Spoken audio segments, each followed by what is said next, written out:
Squad. By now you probably have seen pretty much all of my morning routine. Got up, brushed the teeth, went to the bathroom, took a whiz, weighed myself, morning vacuums, planks, prayed, got my rice in my rice cooker, apple cider vinegar, took a shot of that, starting to hydrate, water, straight off the rip. And now I'm about to jump on the incline treadmill and get the cardio done. Just get it done. Everyone says, there's not a difference between like the amount of fat you're going to burn from fasted versus fed cardio, but just who wants to actually think about doing cardio in the evening? No one, just get it done right out of the way. So we're about to hop on here for about 25 minutes. Knock that out. I do that on rest days. Pretty much the morning routine on rest days and training days is pretty much the same, other than I do cardio on rest days and I do posing rounds in the morning on rest days. Training days, I usually just do posing rounds post-workout. And I have steps, 12,000 steps today, but I also have cardio with that. So we're going to knock this out, and I will take you along for the rest of the morning routine, show you me getting some steps in, some work, and the posing rounds. And I don't know, I might do a full day of eating with this too. I haven't decided yet, so you will just have to see. Tip for your cardio, do something sort of productive. Like, don't doom scroll reels. I know it wastes a lot of time, but I mean, I'm going to spend some time with the Lord here. And the rest of the time, I'll probably just edit some reels for Instagram. Bible's all read. I don't even know how much time there is.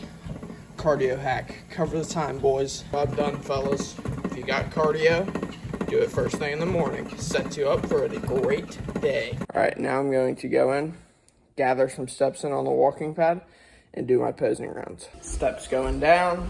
I will edit and post some Instagram reels and videos on TikTok. Multitasking at its finest. All right, all that's done. Cardio, steps, posing rounds. I'll pop up the round of posing this morning, fasted. So, like the first 4 poses you'll see if you're not into bodybuilding are like front, side, and back relaxed. And then I get into like the real poses that you've probably all seen. But yeah, so there's the posing round. It's just raw. I mean, like, I'm not going to hide it. Like, it's in the morning. Obviously, you look a whole lot better 2-3 meals deep, ton of water in you with the chest pump, right? With good down lighting. But this is where I recommend you take actual like progress pictures, like in no lighting. There is no lighting in this room. In the morning, no pump, no nothing, right? It's raw. But why would I not show you, right? Like I've been in a calorie surplus for 30 weeks. To be honest with you, like, no, I don't love my look, but at the same time, like, I have to realize I'm not in a bad spot for being in a surplus for 30 weeks. Like, I'm still fairly lean. Like, I'm not as lean as I was, obviously, but I still am holding on to some definition. I still have some quad lines. I still have some veins. I still have some visible abs. So I'm not too upset with the body composition right now. I mean, is it ideal? No. But I'm going to show you what my physique looks like. I'm not going to hide it, right? Like, you look how you look. That's how I feel about it. Like, you don't why would I just post the good pictures of myself with a pump? No, I'm not like that. So that is that. Yeah, that's the morning routine. Like, you don't need a complicated morning routine. I've said it multiple times. Just something that just gets you going and gets you on the right track for the day. So now I'm going to meal prep some meals for the day. Get all that sorted. Get that all prepared. I'll probably show you all 5 meals. Rest day meals versus training day. Food sources are pretty much all the same, but some different food combinations, which I'll show you. But meal plan, 5 meals, same 5 meals on training day, same 5 meals on rest day. Obviously, rest day food is lower, which honestly, I'll just pop up the rest day calories right here if I remember.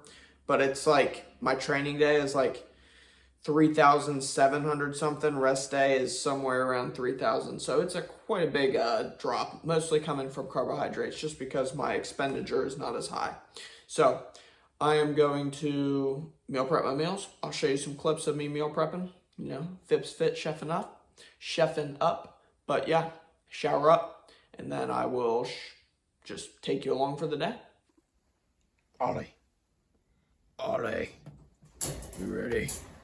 Yeah. Unleash the beast. Reminder to weigh your stuff raw. My chicken prepped up for the day, and a big topic is, should you weigh your stuff raw or cooked? Raw is the most accurate. Think about it. If you cook chicken for 20 minutes versus 25 minutes, it's going to weigh less the longer you cook it. Same goes with rice, right? Like, you weigh your rice raw because the amount of water you put in it will dictate what the cooked weight is. So, to be the most accurate, I highly recommend weighing all your food sources raw. Meal one, if it ain't broke, don't fix it. Chicky rice, veggies, avocado, beautiful. I will pop up total macros next to this meal too, and I will run you through all the meals on the rest day. I take my time, be present, eat this meal. I actually left fruit in the freaking kitchen, so I need to go. I have some fruit with this meal, 50 grams of berries, so I will catch you probably at meal 2. After this, I'm going to be doing some client work.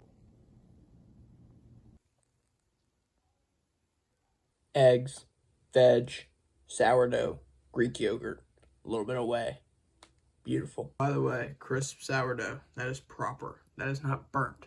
That is proper.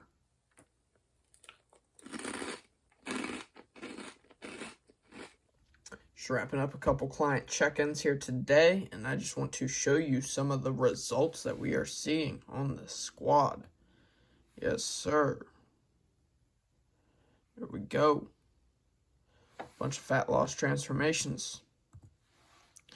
Love to see it. Big goals with the coaching service, with the coaching biz. This year I wanted to start it up. Got it started up. Got a couple clients, and now I'm getting transformations. So love to see it. That's all you can do, man. Get your clients, get the transformations, post them, rack up more clients, more transformations, repeat the process, right? I love doing this. I love helping others out. I take like a lot of pride into my clients. I put a lot of time and effort into them. Weekly in-depth check-ins, 24/7 access to me. I'm constantly checking up on them. You can ask them. I mean, I'm constantly, I am putting all of my effort into my clients because I want what's best for them. I want them to achieve their goals. If they have high standards, I'm going to hold you to a high standard. I will call you out when you are not doing what you should be doing to get to your goals, right? What I love most about this is not just you see all the physical transformations, right? That's great, but mentally as well, right? You mentally transform, but also you find them falling in love with the process, right? You find them looking forward to working out. It's like meditation. It's part of their routine. They can't go without it, right? They need that lift. They need that hour to 2 hours to themselves. They love the process of eating healthy, eating whole foods, because they know what it's doing for them. It's making them feel better, both physically and mentally. It's fueling their training, right? Going to bed, waking up at the same time. You will end up falling in love with the process once you start seeing results, right? That's the hard part, is the first month to 2 months, man. You might just be putting in a lot of work and not seeing too many changes, but just give it time. Give it 3 months. I guarantee you, in 2 to 3 months, you can make a pretty big difference to your physique. Going back to this was 7 weeks, guys, and he was eating 2,500 calories. This was not a crash dieting. I'm not going to crash diet people just to get transformations. That is terrible coaching, right? You make things so they are sustainable to do for a long period of time. You teach your clients basic nutrition, basic training principles, right? Teach them about the process, because the whole goal of coaching is to be in a year where you won't need me as your coach, right? You will know what to do. You will know how to build a workout plan. You will know how to perform exercises. You will know how to make a meal plan and how to hit macros. You will know how to do all those things. So you will not need me. That is the whole goal of this. That should be the goal of the coaching service. The coach should be educating the client. They shouldn't just be telling them what to do, right? They should be telling them what to do and then an explanation for everything. And clients should have full freedom to ask. It is always a partnership. I tell all my clients this, a partnership. It is not a dictatorship. And if it is a dictatorship, then you might want to address that, ask the coach why, and maybe leave if he is not explaining the why behind his reasoning, right? That's what I'm trying to say. But yeah, I just love watching clients grow, both physically, right? You see the physical transformations, but more importantly, mentally and falling in love with the process. I love that. I get a lot of enjoyment out of that, and I cannot wait to level up the coaching, more clients, more transformations, and just doing what I love every day. Blessed. Meal 3 on the fine rest day. It's pretty much a repeat of meal 1, but it's 75 grams of rice rather than 60. Got our fruit in the cup here. Shout out Inside the Process, Mr. Brandon and Lewis. Great information, great dudes, entertainment, plus education. I mean, honestly, whenever I eat something, I'm always watching something. Generally, pretty much all the time, it's bodybuilding, to be honest. It's something to educate me, right? Usually podcasts, sometimes just like full days of eating on other dudes' YouTube channels. I just like watching something. It just, not like scrolling reels, right? Because when you scroll reels, dude, you're freaking scarfing another meal. It's gone in 2 minutes. A podcast I like because it's like, there's no really like time, like they're hours long, so you like break them up into like 20 to 30 minutes while you're eating your meals. That's why I like podcasts. Plus they're educational, actually providing something valuable and not just brain rot. So yeah, down this, and I will show you meal number 4, my oats. Zam. How we looking? Oats, whey drip, nut butter under there, apples, fiber maxing. You just can't beat a good bowl of oats. Wind down mode, night, dark outside. Eat this, go on a little last digestion walk, and then we have the whey cake. I'll probably just outro the video here. So, there we go. Little rest day in the life, morning routine. Got to see that, and you got to see all the meals and a little bit of work that got done during the day. I mean, not my whole day, but pretty good, decent chunk of what I did today. So, thank you boys for watching. Yeah, like, comment, share, subscribe. I'm ending the video here. Keep it kind of short today. Peace.